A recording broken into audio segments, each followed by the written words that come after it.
Hello friends, welcome to my channel the food fiesta. ઉનાળાની સિઝનમાં સૌથી મોટી તકલીફ થતી હોય છે લૂ લાગવાની કે પછી ડિહાઇડ્રેશન થઈ જવાની, અને આ તકલીફ નાના મોટા સૌને પરેશાન કરે છે. ઘણીવાર ખૂબ જ પરસેવો થવાના લીધે વીકનેસ આવી જાય છે, ચક્કર આવે છે, અમૂંઝણ થાય છે, ખાવાની રુચિ નથી થતી. તો આ બધી તકલીફોને ઓછી કરવા માટે હું તમારી માટે લઈને આવી છું કેરીના બાફલાની રેસીપી, જે ખૂબ જ ઓછા ઇન્ગ્રેડિયન્ટ્સથી ખૂબ જ ઓછા સમયમાં બનીને રેડી થઈ જશે અને એને તમે 1 થી 2 મહિના માટે આરામથી સ્ટોર પણ કરી શકશો. તો ચાલો જોઈએ આ રેસીપી. ચલો તો આજે બનાવીએ આપણે કેરીનો બાફલો એટલે કે આમપન્ના. એની માટે મેં અહીંયા એક કેરી લઈ લીધી છે, જેને સરસ રીતે મેં ધોઈ લીધી છે. હવે ઉપરનું ડીટું હું એનું કાઢી નાખીશ અને એને આપણે બાફી લેવાની છે.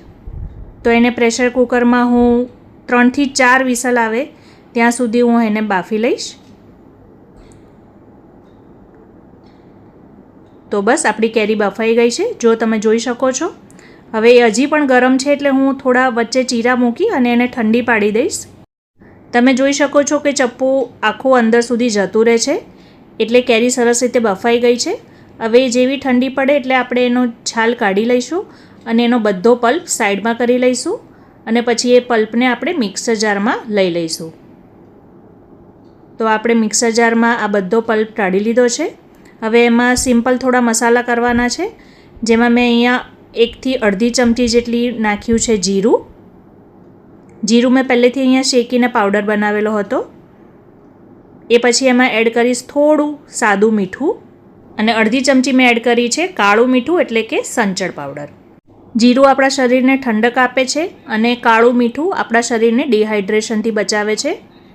હવે અહીંયા એક મોટો કટકો મેં ગોળનો નાખી દીધો છે. તમે જો ઈચ્છો તો ખાંડ બી નાખી શકો છો અને અહીંયા થોડા પુદીનાના પાન નાખી દીધા છે.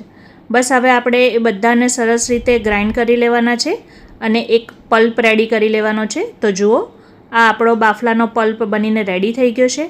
આ પલ્પને તમે રેફ્રિજરેટરમાં મહિનાથી 2 મહિના સુધી આરામથી સ્ટોર કરી શકો છો.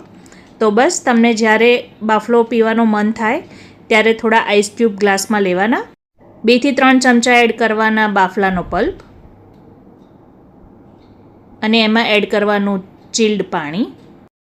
હવે ઉપરથી થોડા મસાલા ફરી આપણે કરીશું, જેમાં ચપટી મેં જીરું નાખ્યું છે. હવે ગાર્નિશિંગ માટે હું અહીંયા એડ કરીશ થોડા પુદીનાના પાન અને થોડી કાચી કેરીને મેં ઝીણા કટકા કરીને સમારી લીધી છે, તો એ પણ હું એડ કરી દઈશ. હવે આને તમારે જો વધુ ટેંગી બનાવવું હોય તો તમે આની ઉપર ચપટી સંચળ પાવડર એટલે કે કાળું મીઠું ભભરાવી શકો છો. એ ટોટલી ઓપ્શનલ છે, તમારે જો સ્કીપ કરવો હોય તો કરી શકો છો, પણ એનાથી એનો ટેસ્ટ બહુ જ સરસ આવે છે. તો આ ખૂબ જ શરીરને લાભકારક, ઉનાળામાં આપણને લૂથી બચાવનારું અને ખૂબ જ ગુણકારી એવું કેરીનો બાફલો બનીને રેડી છે. તો જરૂરથી એકવાર ટ્રાય કરજો. Thank you for watching. આવી જ ઘણી બધી ઇઝી રેસીપી જોવા માટે મારી ચેનલને સબસ્ક્રાઈબ કરી લેજો અને મારા વિડીયોઝને લાઇક અને શેર કરવાનું તથા કમેન્ટ કરવાનું ના ભૂલતા. Thank you for watching.